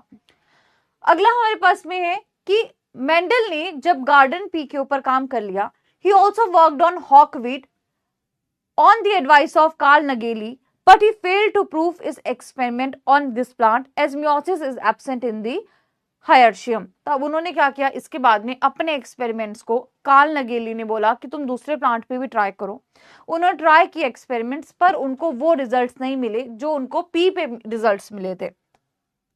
तो अल्टीमेटली जैसे डेथ हो गया मेंडल का, उसके बाद में जब उनको कोई बीमारी थी उसकी वजह से डेथ हो गया, तो उसके बाद में क्या हुआ, हमारे पास में 3 लोग आए। ये भी क्वेश्चन पूछा जाता है 1900 में, 16 साल बाद, मेंडल की डेथ की 16 साल बाद में, इंडिपेंडेंटली, इकट्ठे नहीं किया था, अकेले काम किया था, ये भी पूछा जाता है। तो मेंडल की डेथ के 16 साल बाद कौन से साल में? 1900 वाले साल में 3 साइंटिस्ट आए, जो थे कार्ल कोरेंस, जिन्होंने मेज पे काम किया, ह्यूगो डे रीज, जो हॉलैंड के थे, जिन्होंने ओइनोथेरा लेमार्कियाना पे काम किया, वॉन शेरमार्क, जिन्होंने पीज पे काम किया। ये तीनों का नाम पूछा जाता है, तीनों का प्लांट्स का भी पूछा जाता है, किसने किस पे काम किया है। ठीक है, तो इन तीनों ने काम किया। तो before Mendel's experiment, Gauss and night worked on P and Coldwater worked on tobacco, but they did not achieve the considerable success. Mendel से पहले और साइंटिस्ट ने भी काम किया था, गॉस ने काम किया था, नाइट ने काम किया था, कोल्डूटर ने काम किया था, लेकिन उनको वो सक्सेस नहीं मिली थी जो मेंडल को मिली थी, लेकिन उनकी सक्सेस को रिकॉग्नाइज किया ही नहीं गया। 1900 में जब अकेले अकेले ये तीनों साइंटिस्ट काम कर रहे थे, तो इन्होंने इंडियन क्रॉप्स पे काम किया, और तब उनको पता चला कि मेंडल ने क्या क्या काम किया है, तो उनका काम रीडिस्कवर हुआ, दोबारा से लोगों को पता चला। तो अल्टीमेटली क्या रीजंस थे मेंडल की सक्सेस के? कि मेंडल की सक्सेस में सबसे मेन रोल था 2-3 चीजों का, जैसे कि लोगों ने मेंडल से पहले कैरेक्टर को तो स्टडी किया, लेकिन कॉन्ट्रास्टिंग कैरेक्टर्स की अगर हम बात करें तो मेंडल ने एक ही कॉन्ट्रास्टिंग कैरेक्टर को एक टाइम पे पढ़ा, बाकी सारे सिमिलर रखे कैरेक्टर सिर्फ एक के ऊपर एक टाइम पे स्टडी किया। लेकिन बाकी लोगों ने क्या किया, एक टाइम पे साइमल्टेनियसली जो आपके कैरेक्टर्स थे, मोर देन 1 कैरेक्टर को स्टडी किया था, लेकिन मेंडल ने सिर्फ एक ही कैरेक्टर की एक टाइम पे इनहेरिटेंस की। तो सबसे मेन रीजन ये था कि एक टाइम पे एक ही कैरेक्टर देखा। दूसरा, ये जो कंट्रास्टिंग कैरेक्टर्स थे, ये 7 कैरेक्टर्स थे, और ये आपके एक जीन उनको गवर्न कर रहा था, हर एक कैरेक्टर को हर एक जीन आपका गवर्न कर रहा था, और कैरेक्टर कोई बीच का नहीं था, या तो कोई कंप्लीटली डोमिनेंट कैरेक्टर था, या तो कोई कंप्लीटली रिसेसिव कैरेक्टर था। कोई भी कैरेक्टर ऐसा नहीं था जो आपका बीच का कैरेक्टर था, या तो वो बिल्कुल एक्सप्रेस कर रहा था, या तो वो बिल्कुल भी एक्सप्रेस नहीं कर रहा था। तीसरा, मेंडल ने सारा रिकॉर्ड रखा था, कहां से कौन सा क्रॉस किया, किसका पेरेंट क्या है, यानी कि जनरेशन टू जनरेशन अगर हम रिकॉर्ड की बात करें, पेडिग्री रिकॉर्ड की बात करें, तो मेंडल ने वो सारे रिकॉर्ड्स को क्या किया था, मेंटेन करके रखा था। इसके अलावा अगर हम मेंडल की बात करते हैं, तो मेंडल ने जो मैथमेटिकल कैलकुलेशंस की थी, स्टैटिस्टिकल कैलकुलेशंस की थी, वो कैलकुलेशंस बिल्कुल क्या थी, एक्यूरेट की थी। अब एक चीज क्या है कि एक फिनोमिनन होता है जिसको हम कहते हैं लिंकेज। लिंकेज में क्या होता है, जीन्स इकट्ठे रहते हैं, और इकट्ठे क्या करते हैं, अगली जनरेशन तक जाते हैं। जितने पास वो जीन्स होंगे उतनी ज्यादा लिंकेज होगी, और उतनी कम क्या होगी, क्रॉसिंग ओवर होगी। ठीक है, तो जीन्स जितने पास होते हैं उतने ही क्या होता है, लिंकेज होती है, उतनी कम क्रॉसिंग ओवर होती है। और लिंक्ड जीन्स जो होते हैं, जैसे दो दोस्त होते हैं वो साथ साथ हैं, हर जगह साथ साथ जाएंगे, वैसे लिंक्ड जीन्स भी जितने पास रहेंगे उतने बेहतर रहेंगे। ठीक है, मतलब उतनी जगह पे जाएंगे, वो एक साथ जाएंगे। तो मेंडल में क्या था कि कैरेक्टर जो थे वो अलग अलग क्रोमोसोम पे प्रेजेंट थे, कोई लिंकेज वहां पे नहीं थी। और ये जो 7 कैरेक्टर्स थे इसमें क्वालिटेटिव इनहेरिटेंस दिखाते थे ये। अब पी प्लांट क्यों अच्छा प्लांट था मेंडल के लिए? एक तो उसकी शॉर्ट लाइफ साइकिल है, 3-3.5 महीने के अंदर पूरी लाइफ साइकिल कंप्लीट हो जाती है, एक साल में बहुत सारी जनरेशंस आ जाएंगे, एक्सपेरिमेंट कंप्लीट हो जाएगा। तो अल्टीमेटली एक तो जो आपका प्लांट है उसकी लाइफ साइकिल क्या है, शॉर्ट है। दूसरा, हाईली सेल्फ पॉलिनेटेड प्लांट है, लेकिन आप उसमें क्रॉस पॉलिनेशन भी कर सकते हो। सेल्फ पॉलिनेटेड है तो कैरेक्टर्स उतने चेंज नहीं होंगे, लेकिन आप क्या कर सकते हो, खुद से यहाँ पे क्रॉस पॉलिनेशन कर सकते हो, पॉट्स में लगा सकते हो, फील्ड में लगा सकते हो, इजिली कल्चर कर सकते हो, और इमेस्कुलेशन कर सकते हो, हाइब्रिडाइजेशन भी इजी है। ठीक है, तो ये सारा काम जो था वो मेंडल ने किया था। अब मेंडल ने जो 7 ट्रेड्स को सिलेक्ट किया था वो देख लेते हैं कि कौन कौन से ट्रेड्स थे जिनको मेंडल ने सिलेक्ट किया था। तो जो कंट्रास्टिंग ट्रेड्स थे उनमें से आप देखिए 4 क्रोमोसोम्स पे वो ट्रेड्स थे, वेरी इंपॉर्टेंट। 7 ये जो कैरेक्टर थे ये कितने क्रोमोसोम पे लोकेटेड थे, 4 क्रोमोसोम पे लोकेटेड थे। तो यहाँ पे आप देख सकते हो प्लांट की हाइट देखी, सीड का कलर देखा, सीड की शेप देखी, फ्लावर का कलर देखा, फ्लावर की पोजीशन देखी, पॉड का कलर देखा, पॉड की शेप देखी। सिंपल है, हाइट सबको पता है, सीड का कलर, सीड की शेप, फ्लावर का कलर, फ्लावर की पोजीशन, पॉड का कलर, पॉड की शेप, हो गए 7 कैरेक्टर। अब देखो यहां पे जब हम बात करते हैं 7 कैरेक्टर की और कंट्रास्टिंग कैरेक्टर्स की, एक देखो टॉल है, दूसरा डॉर्फ है, यानी कि जो खुद को एक्सप्रेस कर रहा है डोमिनेंट फॉर्म में वो कौन है, टॉल वाला है। जो खुद को एक्सप्रेस नहीं कर पा रहा है वो आपका रिसेसिव वाला है जो डॉर्फ है। देन सीड कलर येलो है और यहाँ पे ग्रीन है, यहाँ पे राउंड है, यहाँ पे रिंकल्ड है, यहाँ पे पर्पल है, यहाँ पे वॉयलेट है, यहाँ पे एक्सियल है, यहाँ पे टर्मिनल है, यहाँ ग्रीन है, यहाँ येलो है। ठीक है, और देन आपका इन्फ्लेटेड है और यहाँ पे कॉन्स्ट्रिक्टेड है। ठीक है, तो आप यहाँ पे देख सकते हो अलग अलग कैरेक्टर्स जिनको उन्होंने क्या किया था, यहाँ पे देखा था। राइट, तो आप यहाँ पे देखिए कि यहाँ पे जो आपका पॉड का कलर है वो कैसा है, वो यहाँ पे पॉड का कलर ग्रीन है। ठीक है, और यहाँ पे जो आपका सीड का कलर है, सीड का कलर कैसा है, येलो है, जो डोमिनेंट है। तो डोमिनेंट क्या था, येलो कलर था, लेकिन मैंने आपको कल भी समझाया था कि जो ग्रीन वाला है उसको साइंटिस्ट ने क्या किया, यूज किया ताकि लोगों को ये ना लगे कि ये तो खराब है अंदर से जो सीड है ना। तो डिजायरेबल ट्रेट के लिए क्या किया, जो ग्रीन कलर है उसको रखा गया, रिसेसिव को। ठीक है, अभी आज की टर्म्स में बात कर रही हूँ, यहाँ की बात नहीं कर रही, आज की टर्म्स की बात कर रही हूँ। ठीक है, नाउ अब आप देख सकते हैं फोटो की फॉर्म में, जैसे कि फ्लावर का कलर दिखाया गया है, शेप दिखाई गई है सीड की, सीड का कलर दिखाया गया है, पॉड का कलर दिखाया गया है, पॉड की शेप। अब देखो जब ये इस तरह से होगा ना तो कॉन्स्ट्रिक्टेड होगा, इस तरह से होगा फूला जैसा तो इन्फ्लेटेड बोल देते हैं। ठीक है, प्लांट की हाइट और प्लांट फ्लावर की पोजीशन देख सकते हो। ठीक है, तो ये आपका बेसिकली ट्रेड्स थे जिनको मेंडल ने स्टडी किया था, और ये ट्रेड्स आपके 4 क्रोमोसोम्स के ऊपर थे। राइट,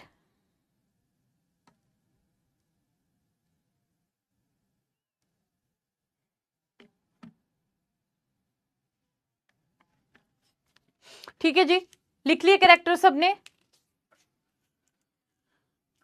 चलिए अब आगे बात करते हैं।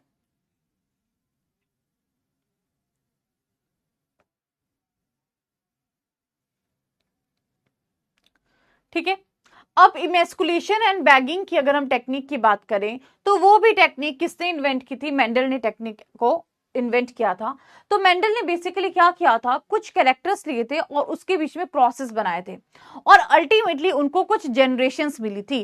तो जब हम कैरेक्टर की बात करते हैं और कैरेक्टर के क्रॉसेस की यहाँ पे बात करते हैं, तो देखो उन्होंने क्या किया, जैसे हमारे पास में एक फ्लावर है और दूसरा फ्लावर है, तो हमने क्या किया, एक फ्लावर से क्या किया, पोलन लिया, और दूसरा जो फ्लावर है उसके ऊपर हमने क्या किया, उसको ब्रश कर दिया।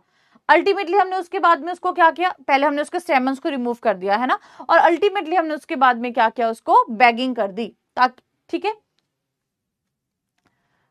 तो यहाँ पे जैसे कि फर्स्ट पॉइंट हमारा क्या है कि जब मेंडल ने क्रॉस भी किया था, तो जब एक कैरेक्टर को स्टडी किया तो उसको बोला गया मोनोहाइब्रिड। जब एक कैरेक्टर को स्टडी करके क्रॉस बनाया उसको मोनोहाइब्रिड बोल दिया। 2 को यूज करेंगे तो क्या बोल देंगे, डाई हाइब्रिड। 3 को यूज करेंगे तो क्या बोल देंगे, ट्राई हाइब्रिड। इन क्रॉस से एग्जाम में आपसे पूछी जाती है रेशियोज कि फिनोटिपिक रेशियो क्या है, जीनोटिपिक रेशियो क्या है, कैसे क्या होता है, सब यहां से पूछा जाता है। अभी तो कंप्लीट नहीं हो पाएगा क्योंकि पूरे क्रॉस बताने हैं, फिर आपको रेशियोज बतानी है, तो उसको हम नेक्स्ट क्लास में करेंगे। ठीक है, बाकी मैं देख लेती हूँ अगर कुछ कवर हो पाता है तो अभी कवर करवा देती हूँ, लेकिन क्रॉस आपके अभी सारे कवर नहीं हो पाएंगे। ठीक है, जैसे आप यहाँ पे देख सकते हो ना, ये बता देती हूँ।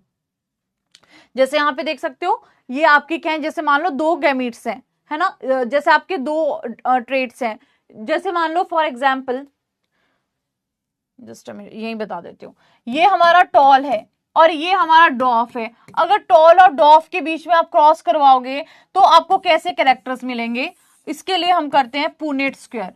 पुनेट स्क्वायर जिसको हम क्या बोलते हैं, चेकर बोर्ड भी बोलते हैं, ठीक है, और चेकर बोर्ड भी बोलते हैं।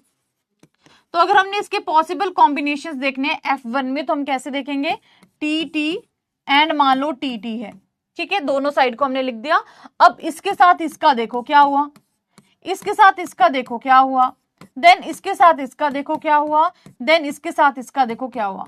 तो अगर आप इसको टेक्निकली देखेंगे तो टेक्निकली इसमें देखने में आपको क्या दिख रहा है कि सारे ही कैसे आ रहे हैं, टॉल आ रहे हैं। डोमिनेंट कौन सा है, कैपिटल टी ना, तो सारे कौन दिख रहे हैं आपको, टॉल दिख रहे हैं। तो सारे के सारे फिनोटाइप आपके कैसे दिखाई देंगे, टॉल दिखाई देंगे। जीनोटाइप की बात करोगे तो सारे जीनोटाइप आपके कैसे हैं, सेम है। सभी जीनोटाइप कैसे हैं यहाँ पे, सेम है F1 जनरेशन में। वैसे अगर आप एक और क्रॉस को ट्राई करोगे, जैसे कि मान लो यहाँ पे capital T small T, capital T small T है, ये क्या दे देगा, टी टी, ये क्या कर देगा, टी टी, ये क्या कर देगा, टी टी, ये क्या कर देगा, टी टी।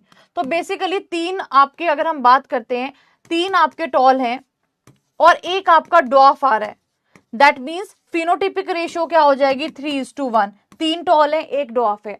लेकिन इसी की मैं जीनोटिपिक रेशियो की बात करूंगी तो क्या हो जाएगा इसमें, देखो एक ये है 1, दो ये है 2, एक ये है 1, 1:2:1, ठीक है, 1:2:1, ठीक है। अब ये अगर रेशियो याद होगी तो आगे सब कुछ याद हो जाएगा।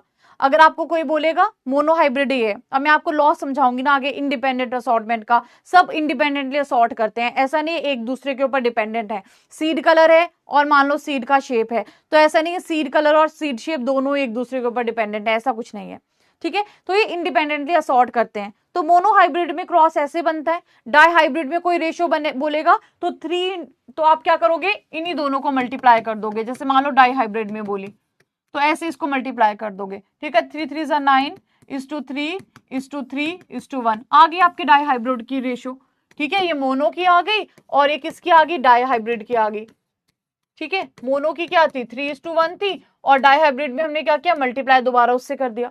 वैसे ही अगर डाई हाइब्रिड की इसकी रेशियो पूछेंगे तो इसमें 1:2:1 को आप क्या कर दो, मल्टीप्लाई कर दो। ट्राई हाइब्रिड की पूछेंगे एक और बार मल्टीप्लाई कर दो, ठीक है। तो ऐसे इसकी रेशियोज निकलती है। ये मैं आपको सिखाऊंगी, सारा सिखाऊंगी, लेकिन अभी टाइम नहीं है, अभी सिर्फ बेसिक बता रही हूँ, पूरा डिटेल में बताऊंगी इसको कि कैसे रेशियो निकालनी है। अगर कोई डाई हाइब्रिड के पूछेगा तो कैसे क्रॉस करने हैं, पर आपको पता तो चल ही गया होगा कि 3:1 बोल रहा है। अगर डाई हाइब्रिड में बोलेगा तो 3:1 × 3:1 कर दो, क्या आगे 9:3:3:1। वैसे ही 1:2:1 है तो इसकी भी रेशियो निकाल लो, ये भी आ जाएगी 1:2:1 2:4:2:1:2:1। ये लो जी, ये भी आ गई आपकी, ये आ गई आपकी डाई हाइब्रिड की जीनोटिपिक रेशियो, ठीक है। ये आपकी आ गई डाई हाइब्रिड की जीनोटिपिक रेशियो।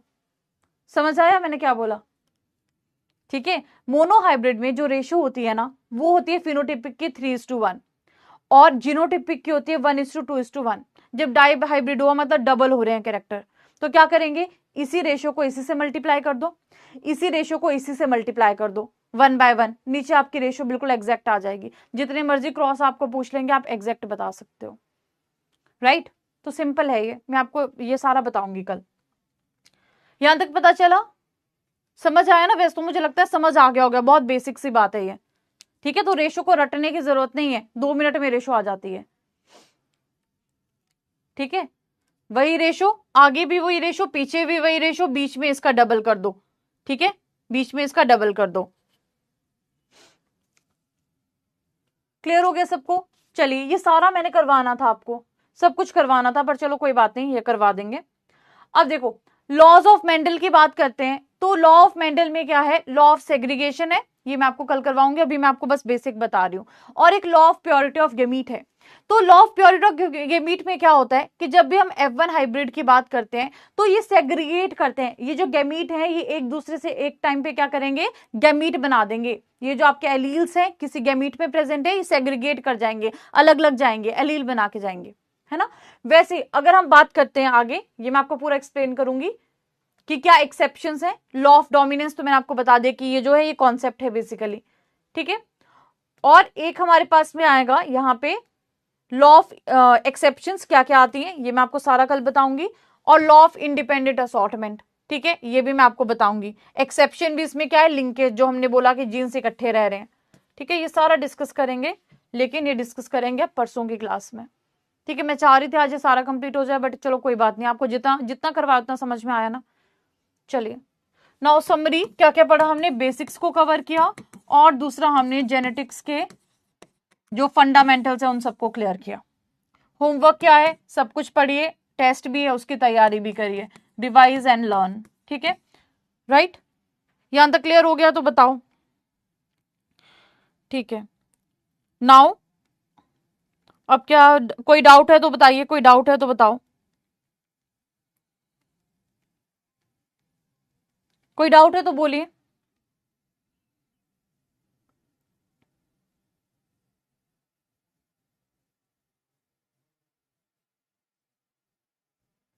ठीक है, राइट। और किसका था वो किनका डाउट था, एक स्टूडेंट थे ना जिनका डाउट था वो हेमिजाइगस वाला, क्या क्या समझ में नहीं आया, आशीष बोलो, आशीष क्या समझ में नहीं आया, जो डाउट था आपको उस टाइम पे मैं पढ़ा रही थी टॉपिक तो पूरा ध्यान वही था, ठीक है। आपने पूछा था तो हमने बोला था मेल में XY होता है, सही है, और फीमेल में आपका XX होता है। तो फीमेल में जब XX है ना तो जो एलील एक जगह पे प्रेजेंट है वो फीमेल में दूसरे X पे भी प्रेजेंट होगा, लेकिन मेल में XY है तो एक जो एलील आपका एक जीन पे प्रेजेंट है वैसा सेम आपको Y में नहीं मिलेगा ना, तो वो हेमिजाइगस हुआ, ठीक है। राहुल क्लियर हो गया आपको ये डाउट, चलिए राहुल क्लियर हो गया, बाकी सबको भी क्लियर हो गया, उस टाइम पे जल्दी जल्दी मैंने एकदम से स्लिप ऑफ टंग हो गया था, अब समझ आ गया राहुल,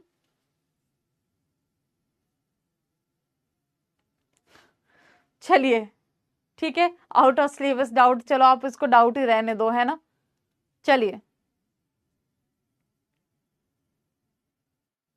क्लियर है, समझ में आ गया, चलिए ठीक है। अब अगर कोई डाउट है तो आप मुझसे पूछ सकते हैं, तो मैं आपको बता दूंगी, ठीक है, राइट।